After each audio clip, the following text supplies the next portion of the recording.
ఈరోజు ముఖ్యంగా మన బగాయత్లో రెసిడెన్షియల్స్ ఎవరైతే ఉన్నారో వాళ్ళందరూ కూడా మాకు కంప్లైంట్ ఇవ్వడం జరిగింది.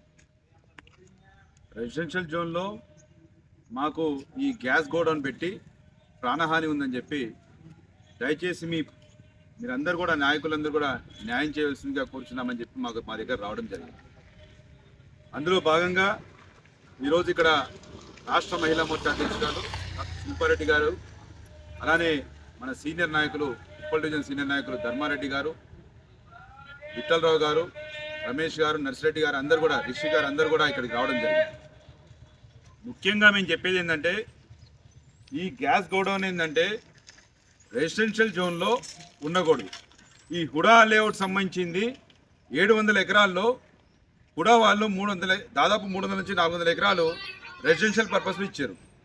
క్లియర్ కట్గా రెసిడెన్షియల్ జోన్ అని చెప్పారు.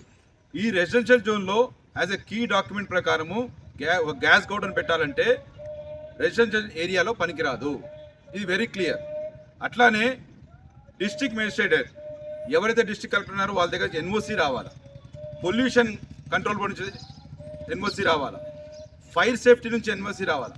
ఇవన్నీ కూడా ఉండక కూడా ఇలాంటి గోదాం పెట్టి నిజంగా ఇక్కడ చక్కని వాతావరణంలో వీళ్ళందరూ ఫ్లాట్స్ కొనుక్కొని నిర్మించుకొని ఉన్నారు. కానీ దినదినగండం ప్రాణగండం లాగానే మారింది.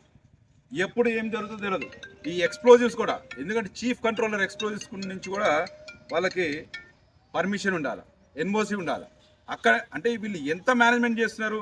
అటు మున్సిపల్ వాళ్ళని మేనేజ్మెంట్ చేస్తున్నారా, జిహెచ్ఎంసీ వాళ్ళని మేనేజ్మెంట్ చేస్తున్నారా, రెవెన్యూ డిపార్ట్మెంట్ మేనేజ్ చేస్తున్నారా, ఫైర్ సేఫ్టీ మేనేజ్ చేస్తున్నారా, ఇక్కడ స్థానిక ప్రజాప్రతినిధులు మేనేజ్మెంట్ చేస్తున్నారా, అంటే డిస్ట్రిక్ట్ కలెక్టర్ని కూడా మేనేజ్మెంట్ చేసేదా?